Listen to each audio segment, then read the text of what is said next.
Welcome to the post show. I'm your host DJ Wilma, and today we'll be talking about the Moon Studio Mid-Autumn League.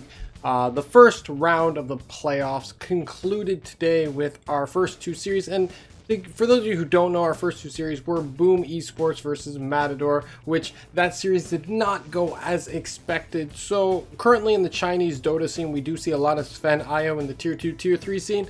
It's really working out. It's kind of been the meta of this tournament, especially that group stage. That's why there's been so many 1-1s. Boom Esports does not respect it whatsoever. Thinks this Sven IO thing doesn't work right now. We're not afraid of it. Gets 2-0'd by the Sven IO. How do you beat the meta? You don't beat the meta. Boom Esports start out in 5th place in the group. Now out of the event. First day of the playoffs. Matador is going to be going up against IO Dota in the next round of the playoffs, which you can see tomorrow. And I will put my money where my mouth is and say that the series is going to go all the way. It's going to go 2-1, but in favor of IO Dota because IO Dota beat Boom Esports. That's my reasoning.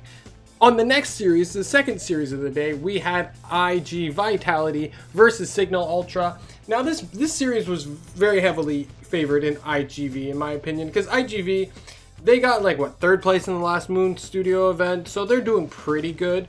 They were known as kind of the kings of Chinese tier 2, tier 3 scene because they pretty much won everything but could never really break into the tier 1 scene again after their appearance at the 2017 International. Signal Ultra, on the other hand, has been known for getting last place or around last place when there's actual decent tier 2, tier 3 teams. So going into this, I figured it was going to be a clean 2-0 for IGV.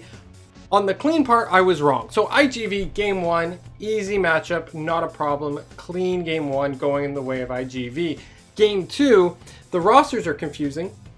Like the lineups, their draft, we see a Void and a Zeus on the side of IGV. We see a Legion Commander position 1 on the side of Signal Ultra. Signal Ultra have a massive lead. They just have to maintain what they're doing and win the game and then throw. They throw so hard. Legion Commander with no life randomly duels someone she really shouldn't be dueling, dies, and there goes your game.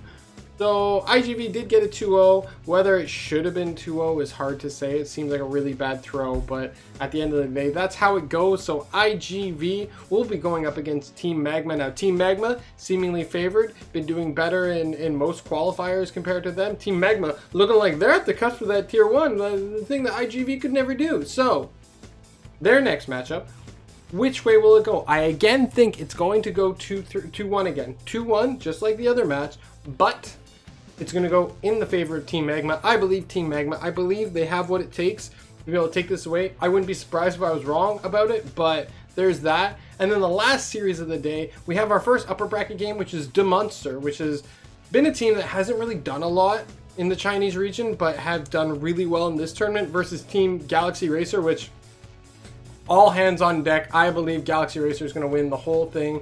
Alacrity is amazing. You give Alacrity a good game, he wins the game for you. You give Alacrity a bad game, he still might win the game for you. So I think that's actually going to go 2-0 in favor of Galaxy Racers. And that's our predictions. So again, our predictions are Matador versus IO Dota. It's going to go 2-1 in the favor of IO Dota. In Team Magma versus IGV, 2-1 in favor of Team Magma. And then Galaxy Racers versus DeMonster, we're going to see a 2-0, the only 2-0 of the day, and it's going to be in favor of Galaxy Racer. Tune in, check out the stream tomorrow, and we'll talk to you later, guys.